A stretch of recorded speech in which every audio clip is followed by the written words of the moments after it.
Bienvenidos al podcast de APA. Dirige y presenta Susana de la Mata.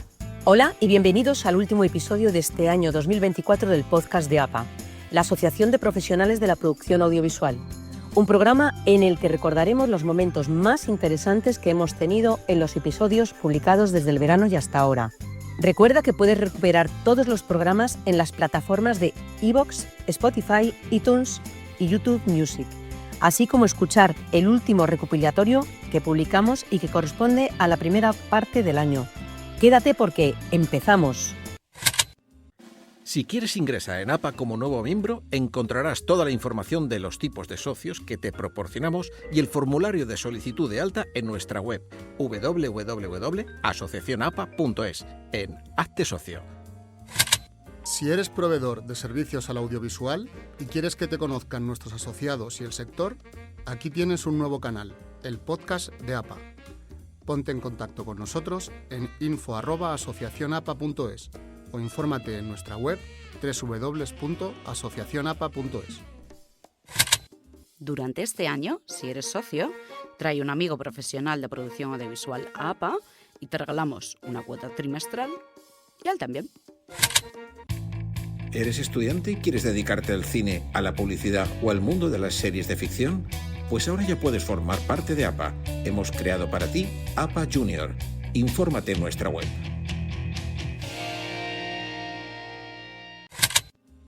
El podcast de APA, la mejor manera de conocer el sector audiovisual.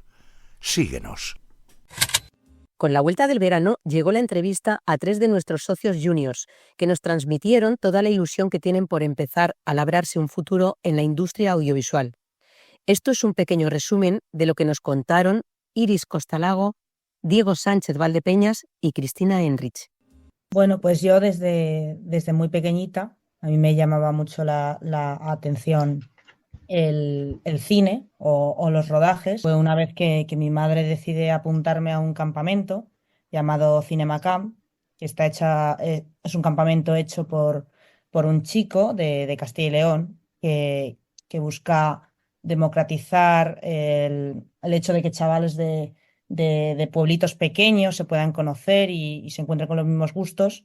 Y a partir de ese campamento decido que a mí me encanta y que me quiero dedicar a esto. Yo se puede decir que he sido un poco tardío porque, bueno, siempre he tenido mucho interés por el cine y por el arte en general, pero sí es verdad que yo comencé estudiando una carrera que no tiene nada que ver, hice magisterio de música y sí es verdad que como que dentro de mí sentía que no había algo que estaba haciendo algo que no me gustaba, terminaba de gustar. Y sí es verdad que, bueno, poco a poco cada vez me fui relacionando más con el mundo del cine y hubo pues ya un momento en el que dije que tenía que cambiar porque creo que era esto a lo que me quería dedicar y ya pues desde entonces, pues poco a poco pues he ido formándome, tratando de aprender y pasé pues eso a hacer el grado de producción. Yo estudié comunicación audiovisual en la Politécnica de Valencia y nada, mis inicios principalmente lo que es la estética de la universidad. Tienes esa habilidad de que mientras estás estudiando como que vas haciendo cortometrajes y proyectos, entonces mis inicios empezaron ahí y ahí es cuando empecé como a engancharme más de lo que antes estaba. Y luego pues hice algunas prácticas con algunas personas de aquí de Menorca y les ayudé con lo que es un programa que estaban haciendo en lo que es el encontrar localizaciones y todo eso. Pues mi sueño es ser ayudante de dirección. Es un puesto muy, muy concreto, pero creo que me siento muy guay cuando lo ejerzo en pequeños proyectos o veo ejercerlo en grandes. Me gustaría dedicarme a la producción, pero sí es verdad que realmente como mi sueño o lo que me gustaría como tal, a mí me gustaría ser director. Como la universidad pude tocar diferentes cosas, yo cuando entré no sabía exactamente por dónde. Yo entré diciendo dirección y luego fue ya no. Y como que fui probando y la adrenalina que me daba lo que es el equipo de producción era algo que no tenía con otras áreas. Entonces, al final me decidí en dedicarme a la producción, principalmente a lo que es la jefa de producción, porque me gusta tanto estar en la pre como en el rodaje. Y me gusta todo lo que es la parte de gestión, tengo un área creativa y una área de papeleo, entonces el poder unir las dos cosas es algo que me llena bastante. Entonces, en un futuro, incluso ahora que estoy trabajando en una empresa, me están permitiendo pues moverme en ese área e ir aprendiendo poco a poco y cada vez me voy decidiendo más a de que quiero dedicarme a lo que es la profesión de jefa. Pues yo empecé hace un par de años, justo al final de una serie llamada Servir y Proteger, que era una serie diaria, que justo entré de prácticas y nada más las acabé, la serie se cerró. Y bueno, al final las tareas que yo hacía en esas prácticas fueron muy graduales. Al principio todo era ver y aprender y poco a poco pues vas haciendo más tareas, te dejan ir haciendo más cosas. He hecho un poco variado, la verdad, porque sí es verdad que tengo un poco de experiencia dirigiendo, escribiendo. He hecho un par de cortometrajes por mi cuenta, pues eso, en los que fui guionista y he dirigido yo. También he estado en la producción involucrado junto a otros compañeros. Luego después también he estado, por ejemplo, de auxiliar de producción en un cortometraje. Realmente a nivel profesional he hecho poco. Yo acabo de terminar de estudiar en junio y así el mayor contacto a nivel profesional ha sido un cortometraje que hice pues para una productora que se llama La Fragua Audiovisual, de una productora bueno, que tiene un Goya, y sí es verdad que ahí estuve de auxiliar de producción y bueno, pues mis tareas eran un poco pues en los comienzos, ¿no? Pues ayudar a llevar cosas, a prepararlo todo, pero lo más mínimo. Y luego, en cuanto a mi grado, hice las prácticas en una empresa de doblaje que se llama Iyuno, que es la antigua, creo que era Sede y Media. Y bueno, pues ahí sí he estado, pues, en cuanto a la producción de documentales y de series, pues llamar a los actores de doblaje y bueno, pues organizar un poco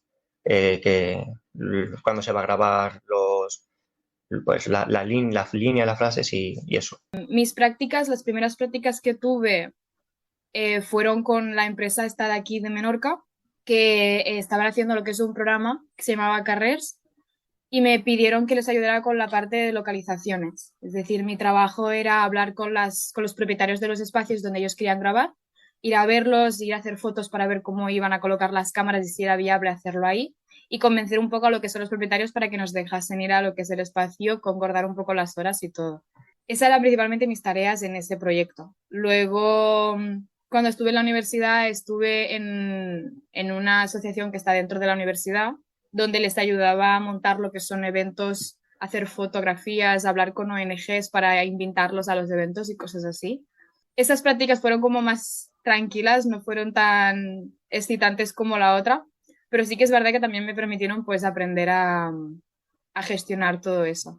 En lo personal, quizás a lo mejor te puedo decir que me gustaría pues ascender a algún puesto en 10, 5 años. Lo único que bueno, al final este tipo de carreras son carreras muy largas, son carreras de muchos años y en lo personal también digo que tampoco tengo yo mucha prisa por ascender más rápido de lo que toca. Lo que sí que tengo claro es que ya sea dentro de 5, de 10 o de 20 años, a mí me gustaría seguir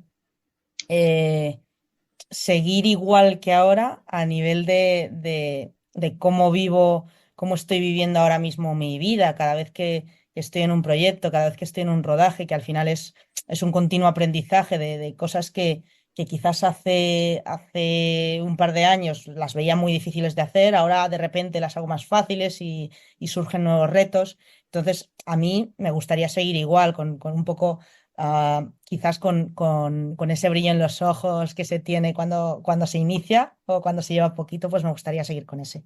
De aquí a unos años, pues, como si estoy seguro que me voy a ver es siguiendo haciendo cosas, ya sea pues con una forma más profesional, que espero que sí, y bueno, yo creo que será así, pero también de forma propia.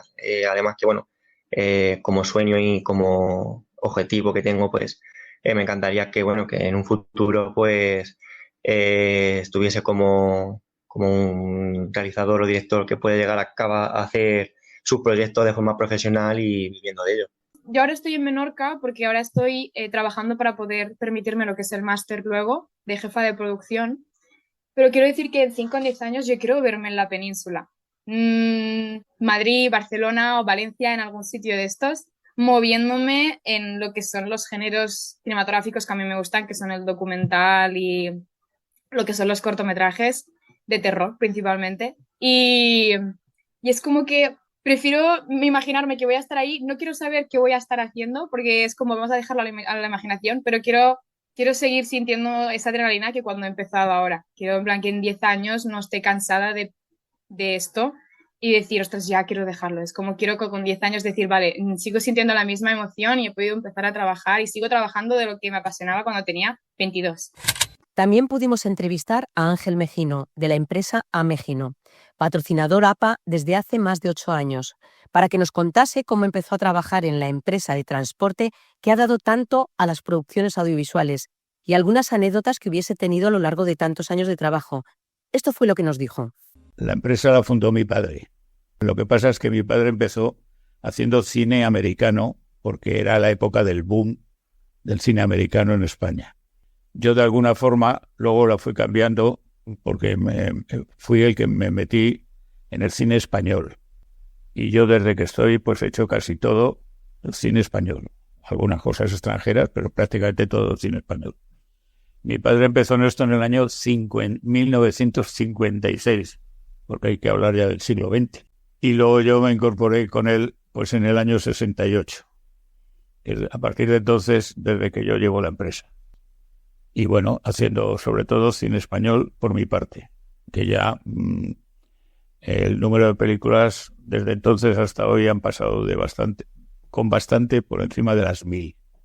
Pues como te puedes imaginar, pues todas las facilidades para las cámaras, para el material eléctrico, para el vestuario, para el atrezo, para la producción, para arte y luego, por añadidura, pues vehículos más especializados para maquillar, camerinos y similares. Siempre hemos intentado estar al día y dar las máximas facilidades para facilitar al mismo tiempo el rodaje de las películas y de las series de televisión. Con el paso de los años ha ido cambiando muchísimo las productoras. Yo, para que te hagas una idea, mi primera película fue Mi querida señorita, o José Luis Borao y mi hermano de productor con él. Y entonces imagínate de entonces aquí la cantidad de cambios que ha podido sufrir todo. Tanto de productoras, como te he dicho antes, la mayoría de las productoras de hoy yo ya no las conozco porque aparte de todo la empresa ya no la llevo prácticamente yo, la lleva toda mi hija, Amaya. Hubo unos años en donde se reclamaban que los camiones de material eléctrico llevasen también el grupo incorporado, o sea, unidades móviles electrógenas. Yo hice varias, funcionaron bastante bien, pero con el paso de los años eso ya no se ha querido. Se quiere independientemente quiero decir, hay que estar muy al día para estar evolucionando con arreglo a las necesidades que nos van pidiendo. Voy a contar una anécdota de una serie de televisión muy grande que hicimos, que fue La Forjada un Rebelde, de Mario Camus, con Televisión Española, donde, por ejemplo, yo tuve puesto un autocar durante, yo calculo que 2 a 3 meses, para que fuesen trabajadores del ayuntamiento a empedrar en el campo para hacer la Gran Vía de Madrid. Fue algo, es una de las series más grandes que he hecho, faltando 1 día o 2 para acabar de rodar. Me llamó el director de producción para decirme, al día siguiente íbamos a rodar en la Gran Vía otra vez, y para decirme que cuántos coches de escena, porque yo en aquella época también ponía los vehículos de escena, que cuántos coches tenía programados para el día siguiente. Y le dije, tengo programado los que me habéis pedido. No me acuerdo si me dijo, le dije 10 o 12. Es que son muy pocos. Todo esto era a las 10 de la noche del día anterior. Digo, ¿y qué? Dice, pues llévame los que puedas. Digo, pero los que pueda, ¿cuántos? 4 o 5 más, los que puedas. Al día siguiente, a las 9 de la mañana, me llamó para decirme, ¿quedan muchos por venir? Digo, pues no sé los que han llegado. Dice, es que llevo contados 34. Y dijo, si puedes evitar que vengan más, digo, bueno, es que ya no puedo evitar todo lo pedido, está pedido y no puedo ya pararlo. En fin, es una anécdota divertida. Bueno, a veces el acceso a los sitios. No, ese es el mayor compromiso que hay, tanto en ciudad como en el campo, como en exteriores, vamos. Realmente, cuando hay algún problema de logística, como tú bien has dicho, la productora o el equipo de producción se pone en contacto con nosotros para pedirnos que por favor vayamos al sitio donde se va a rodar para que veamos la problemática que puede haber. Y en algún caso, pues hemos conseguido no que se asfalte, pero sí que se allane un camino, pues a lo mejor 1,5 kilómetros, 2 kilómetros. Y claro, todo esto, pues como se hace todo en el cine, contra el reloj e inventando. Fue una película alemana que se titulaba Hemingway, con alemanes, y estábamos un día sentados después del rodaje en Madrid, en la Castellana, y había un problema para el día siguiente porque no sé qué actor se había puesto malo, en fin. Y entonces los alemanes dijeron, bueno, pues mañana descansaremos y no se rodará. Y entonces el equipo de producción dijo, ¿cómo que no se rodará? ¿Por qué? Hombre, si no tenemos este actor, que es lo que teníamos previsto, dijo, bueno, pues se hace otro plan. Y los alemanes se quedaron con la boca abierta, con lo que son los alemanes, porque fuimos capaces de improvisar todo en 4 o 5 horas. Y al día siguiente rodamos. Recordad que podéis seguir escuchando la charla con Ángel Mejino en las plataformas de iVoox, Spotify, iTunes y YouTube Music. Ahora hacemos una breve pausa y volvemos para recordar la interesantísima entrevista que nos ofrecieron Pedro Palacios y Luis Ferrón, socios ganadores de la Concha de Oro del Festival de San Sebastián en esta pasada edición. Desde APA queremos presentaros una gran novedad, APA Producciones. Una app móvil exclusiva para todo el sector audiovisual español. Técnicos profesionales, empresas proveedoras de servicio, Film Office, Film Commissions y otras entidades vinculadas a la producción audiovisual. La app está disponible para iOS y Android de manera gratuita y se trata de una actividad subvencionada por el Ministerio de Cultura y Deporte.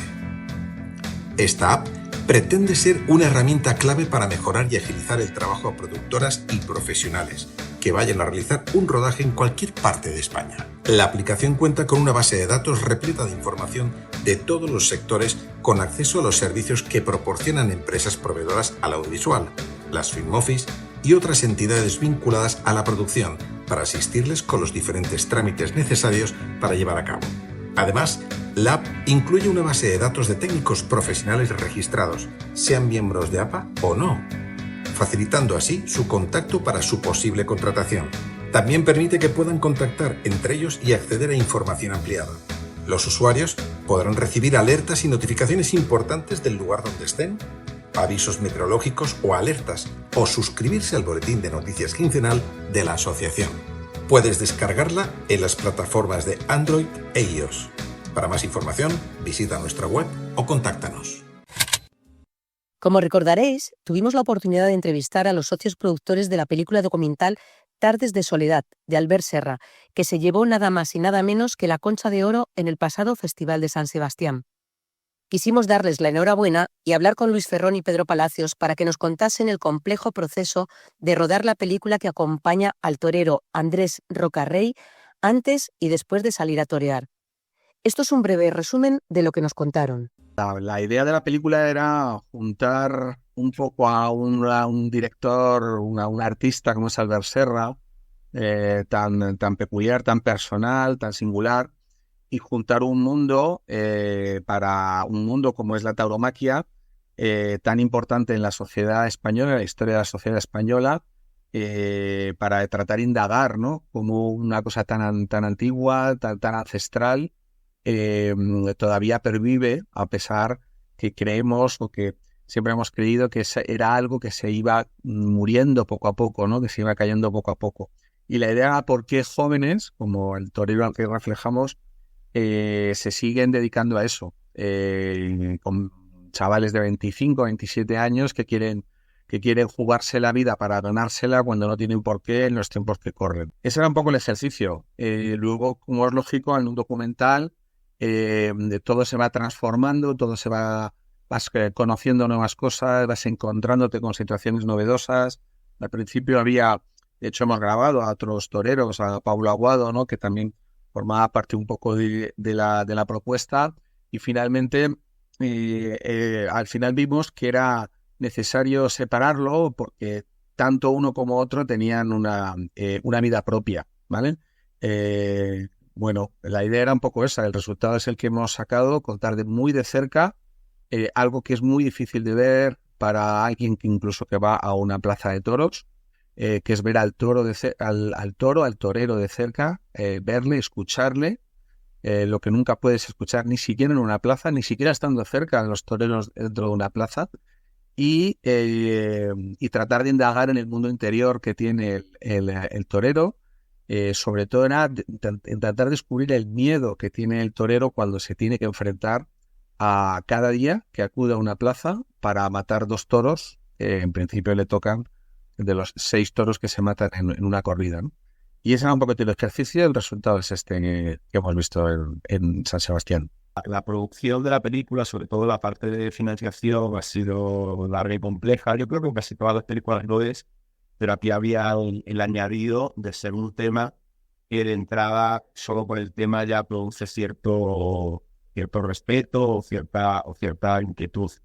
Es cierto que hacer una película con Albert Serra y con la trayectoria tanto de su productora como de La Cima, como de los productores franceses y el productor portugués, pues enseguida empezaron a entrar fuentes de financiación, el ICA y el ICEC, también TV3, Diarpe y CNC. Ya que entrar a la televisión española fue un poco más difícil porque aunque veían la fuerza de la propuesta, pues siempre es un tema que la tauromaquia que suscita inquietud, pero bueno, también televisión española terminó entrando. Igual que Canal Arte, igual que la televisión portuguesa. Es decir, yo creo que poco a poco, gracias al prestigio del director y de las productoras, pues conseguimos levantar toda la financiación para hacer la película, que además, aunque se rodaba con un equipo pequeño en cuanto a número de gente, para ser un documental, no dejaba de ser un documental rodado a 3, 4, a veces 5 cámaras, y sobre todo el largo tiempo en el que se ha desarrollado la producción. Casi empezamos a rodar. La primera vez que dimos motor en una corrida fue en el verano del 22 y la última corrida que se rodó fue en mayo del 24 de este año. Entonces, bueno, es un proceso largo y necesitaba un presupuesto alto y una financiación que lo apoyara. Como habéis podido comprobar, el rodaje naturalmente es bastante complicado, rodando con animales, rodando documental, en el que no... todo lo que ruedas no está al servicio de la cámara, sino al revés. Tú te tienes que adaptar a las circunstancias.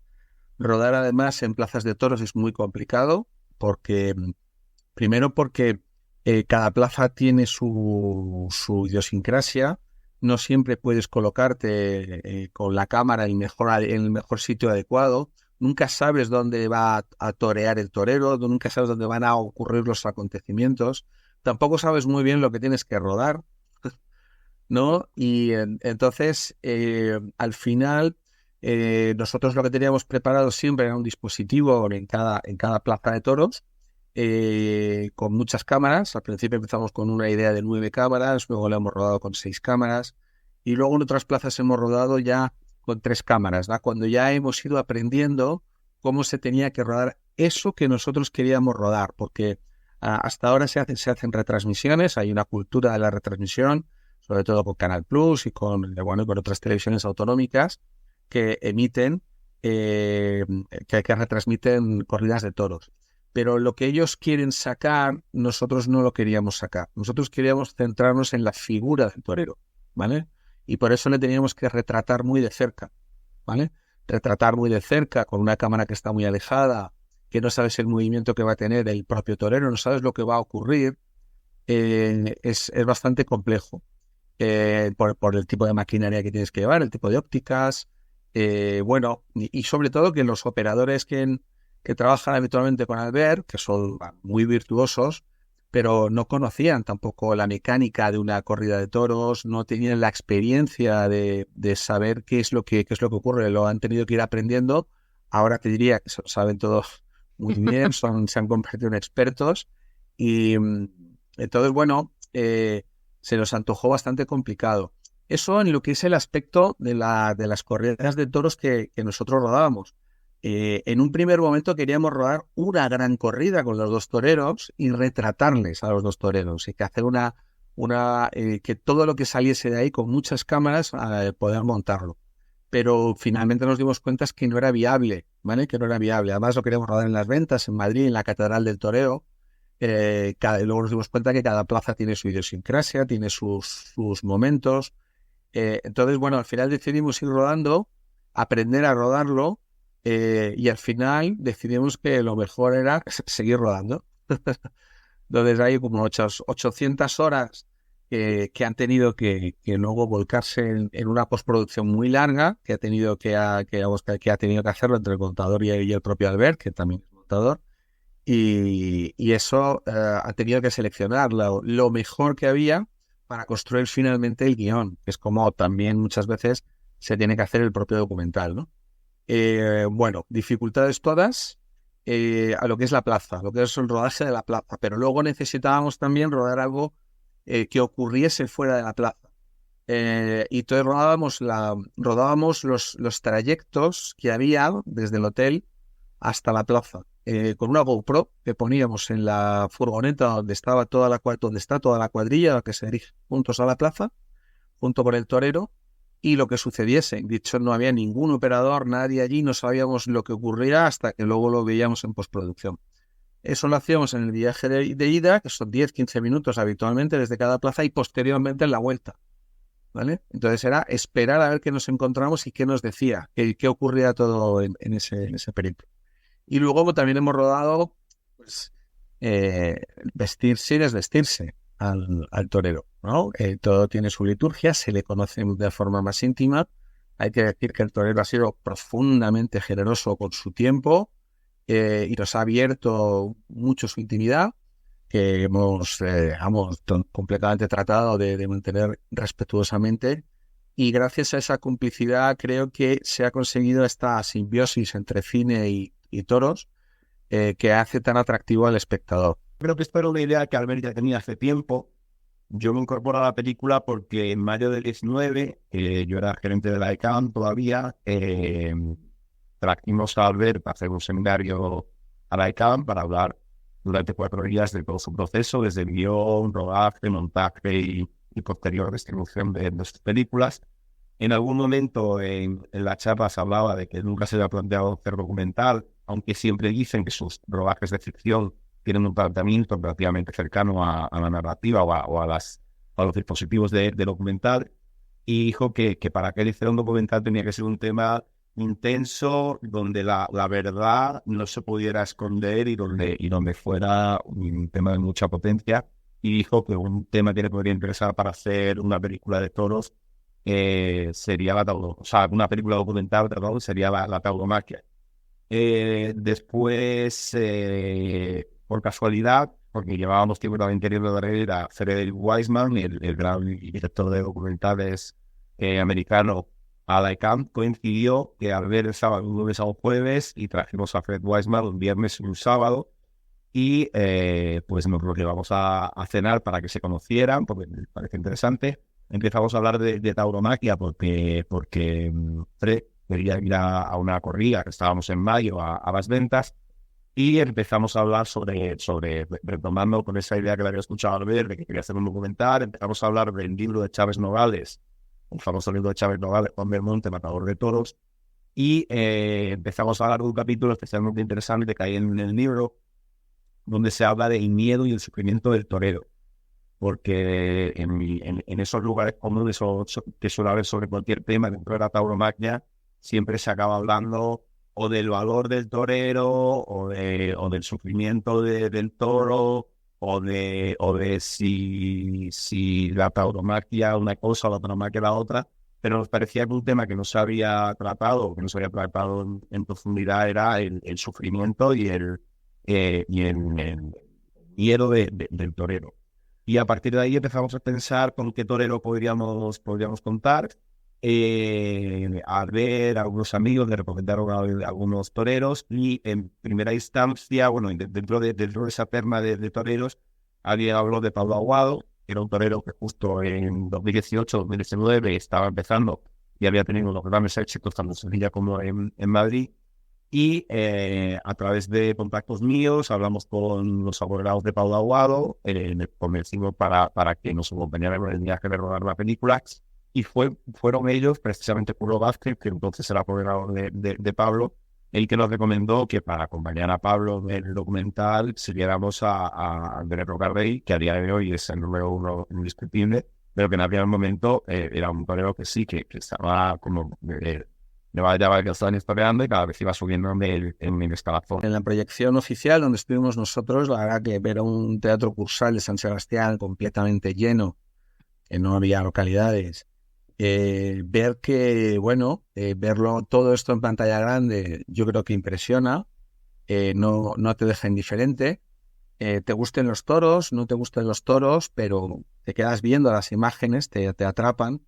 Y yo creo que eso es lo que sucedió en San Sebastián. El aplauso fue muy grande, luego pues el paseillo que te dan, ¿no? Para salir del teatro donde te espera todas las personas alrededor y te aplauden, pues la verdad que era la primera experiencia que yo tenía con eso y la verdad que te impresiona, te emociona y te hace ver un poco por qué nos dedicamos a esta profesión también, ¿no? Es un trabajo arduo de muchos años hasta que logras terminar una película, logras levantarla. Esta es también especialmente complicada por todo lo que os he dicho anteriormente.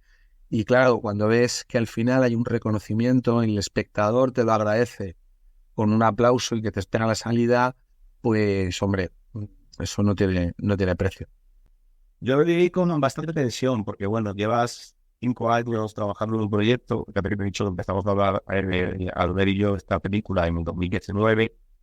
Es un tema complejo y yo creo que además la película es una película con mucha verdad y que dentro de este mundo polarizado que vivimos la película tiene mucha verdad y muestra pues tanto la complejidad de la tauromaquia, el compromiso y el valor del torero, pero tampoco esconde momentos de mayor crudeza que pueden ocurrir durante la lidia. Entonces nosotros confiábamos en la película, sabemos que tenemos una película potente, pero yo viví las primeras proyecciones con mucha tensión, viendo a ver cómo se iba a percibir la película. Por suerte, yo creo que en la mayor parte de los casos la gente ha entendido la complejidad del tema, más allá del debate de lugares comunes polarizado y empobrecido que hemos tenido los últimos años. Entonces yo creo que una vez que empezamos a ver cómo reaccionaba el público, la prensa y los críticos,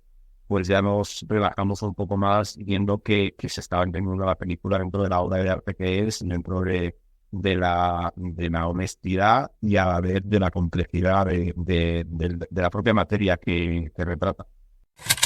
Y en este mismo programa hablamos también con Koldo Zuazua, productor de Soy Nevenka, que también ganó el premio Agenda 2030 Euskadi Basque Country en el Festival de San Sebastián por Soy Nevenka. Y nos contó lo emocionante que fue poder presentar la película en el auditorio con la presencia de Nevenka Fernández. Koldo también es productor de la recién estrenada Las chicas de la estación, así como de la serie Querer, que tan buena acogida han tenido entre el público y la crítica. Esto fue lo que nos comentó. Pues sacar adelante Soy Nevenka ha sido una experiencia bastante grata, la verdad. Y el origen proviene un poco de nuestro trabajo previo con Itziar Bollaín. En el año 2021 estrenamos Maixabel, que fue un proyecto más personal mío, que nos costó bastante tiempo poder sacarlo adelante y al final lo conseguimos y la experiencia pues fue muy satisfactoria a todos los niveles, a nivel personal, a nivel profesional, a nivel humano. Y justo, pues prácticamente yo creo que en el periodo de lanzamiento de Maixabel, pues hace como 3 años, que fue por las mismas fechas además, pues estuvimos considerando la opción de poder seguir trabajando con ICIAR y le propusimos varios temas también en la misma línea, ¿no? De perfil de historia real, con protagonista femenina y con un trasfondo de carácter sociopolítico y humano importante, ¿no? Entonces, entre los distintos temas que barajamos, pues el de Nevenka es el que más le atrajo a ICIAR. Y entonces nos pusimos en marcha, Juan Moreno y yo, a buscar la posibilidad de llevarlo a cabo. Entonces, los puntos que tocamos fueron los elementos que ya existían del caso Nevenka, que eran el documental de Ana Pastor para Netflix y la novela de Juan José Millás. Nos pusimos en contacto con Ana, nos pusimos en contacto con Juan José, y ellos nos facilitaron el contacto de Nevenka, adquirimos los derechos de la novela de Juan José Millás también, y hicimos un acercamiento a Nevenka para pues contrastar si ella estaba interesada en que se hiciese una película sobre parte de su vida. Y pues después de varias entrevistas en las que estuvieron presentes ICIAR e Isa Campo, las guionistas, empezamos se dio, firmamos un contrato y nada, y fue un trabajo pues de mucha conversación, profundizar mucho en la relación con ella, en toda la gente de su entorno inmediato, gente de Ponferrada. Y fue un poco el mismo proceso que llevamos con Maisabel, ¿no? Documentarnos mucho, contar con la participación de los protagonistas reales de la historia para la documentación y para la creación del guión, y luego pues escribir el guión, que lo escribieron Isa Campo e ICIAR Bollaín, y luego manejamos un calendario muy similar al que llevamos a cabo con Maisabel, con el propósito también de llegar a San Sebastián. Impresionante, ¿no? El contar historias así reales, con este calado, además, tan interesante, basado en mujeres, y que ha arriesgado a la vez, ¿no? El poder contar una historia que llegue a calar al público sin dañar tampoco a los protagonistas reales. Bueno, en este caso, quizás puede haber, a diferencia de Maisabel, puede haber gente un poco más perjudicada, porque en el fondo, pues así como Maisabel es una historia de conciliación, aquí es una historia de enfrentamiento, es una denuncia, y al fin y al cabo la persona denunciada pues está ahí. No creo que la película le haya gratificado mucho, pero bueno, estamos contando hechos probados, sostenidos sobre un sumario, una sentencia y todo un trabajo de periodístico que hay detrás y documentos públicos que lo avalan, ¿no? Entonces, pues está ahí todo. O sea, que nosotros lo que hemos hecho es ponerlo eso en una historia de ficción, y la ficción tiene esa virtud de empatizar muchísimo más con el espectador, cala muchísimo más en las emociones, en lo emocional, en lo íntimo. Entonces, así como tú, aunque conozcas la historia y hayas visto el documental, hayas leído el libro, hayas visto artículos, noticias, etcétera, cuando tú ves una película y la película te mete dentro, pues claro, es otra experiencia. Es una experiencia que te afecta y te toca muchísimo, en lo más profundo, ¿no?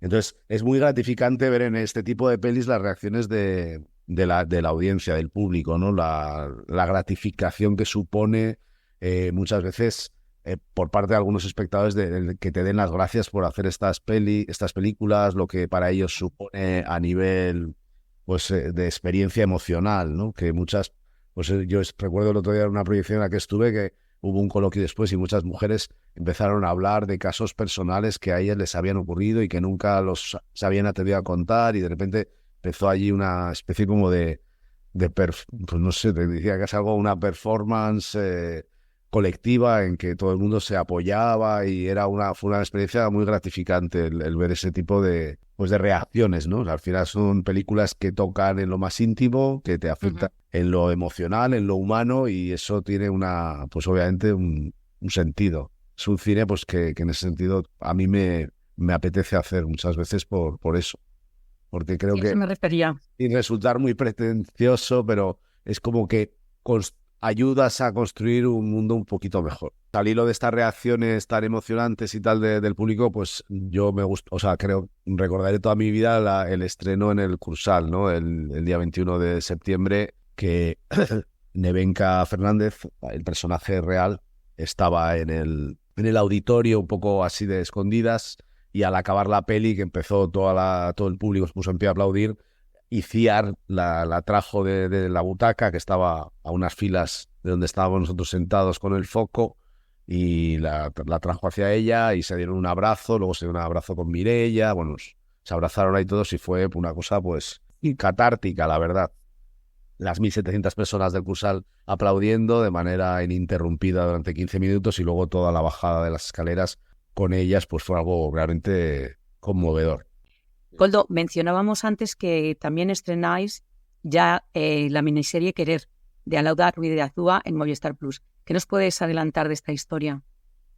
Pues es una historia que tiene algunos elementos similares. En este caso es una historia también que lo que trata, así como el caso de Nevenka es un caso real y trata el tema del abuso y del acoso, en el caso de la miniserie Querer de Alauda, la idea también fue nuestra y es a raíz de la aprobación de la ley del sí es sí, de la ley del consentimiento que sacó adelante la anterior legislatura, creo, el gobierno. Pues estuvimos viendo la posibilidad de encontrar situaciones en las que pudiesen darse como acontecimientos de normalidad o de una cotidianidad habitual, pero que con la aplicación de la ley en la mano ahora pudiese ser constitutivos de delito, ¿no? Ese pequeño cambio social y legal que supone la implantación de esta ley en nuestra sociedad, ¿no?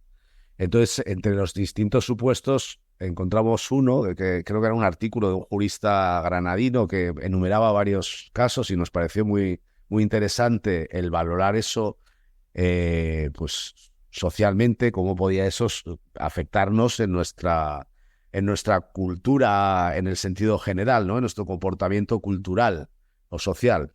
Y había uno que era la posibilidad de que una mujer denunciase a su marido por violación continuada en el matrimonio, considerando sin existir una violación como la podemos entender de carácter de una agresión física con agresión física explícita, sino que a lo largo de los años pues el sexo que se ha tenido dentro del matrimonio ha sido no consentido y dentro de una especie de acoso silencioso, de anulación de la personalidad, en que esa persona al final se ve obligada a mantener relaciones sexuales por una especie de mantener el status quo familiar, ¿no? Porque la situación en la familia pues sea mejor y porque es de alguna manera, entre comillas, su obligación como cónyuge.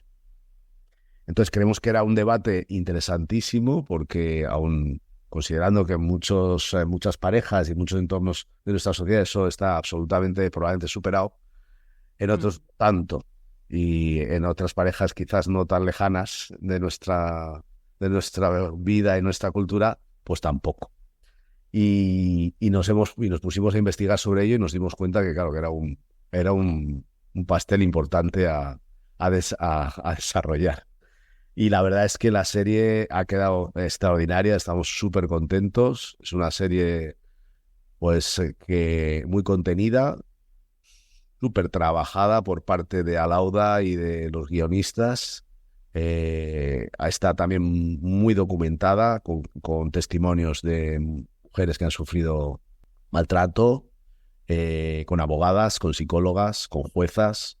Y al final hemos hecho una historia que sucede en el núcleo de una familia, es un matrimonio de 50 y tantos años, de entorno económico de clase media alta de Bilbao. Lo hemos centrado en la ciudad de Bilbao y tienen 2 hijos ya emancipados y la mujer en un proceso de divorcio en el que se están separando porque el matrimonio ya está sufriendo un desgaste, los hijos han abandonado el hogar, etcétera.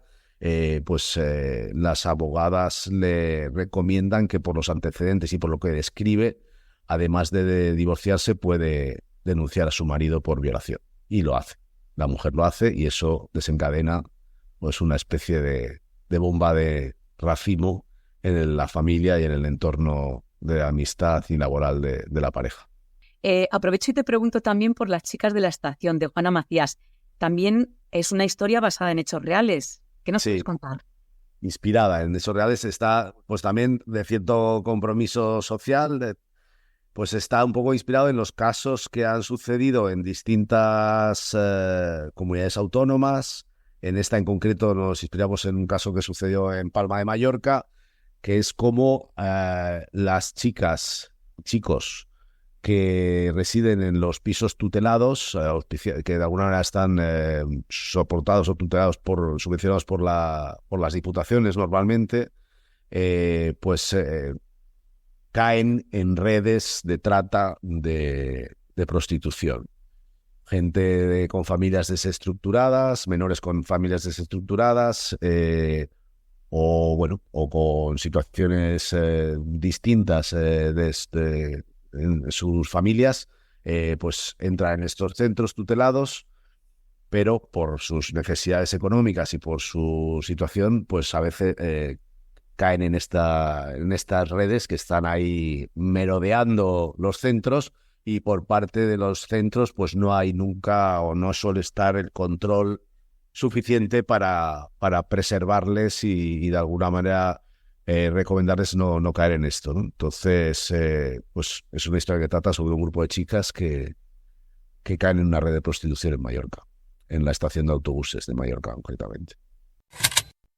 Y esto ha sido todo.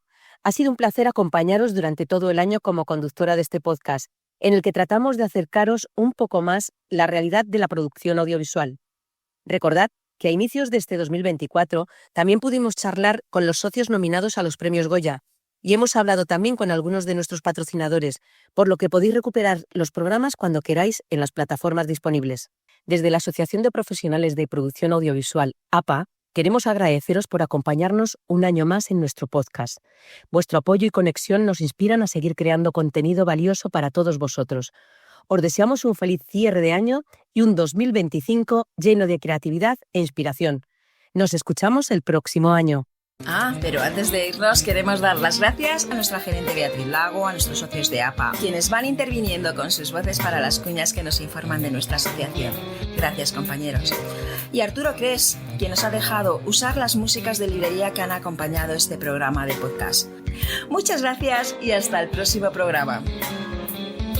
Hasta aquí el podcast de APA. Os esperamos en el siguiente programa. Y recuerda que puedes escuchar todos los programas en iVoox, iTunes y Spotify.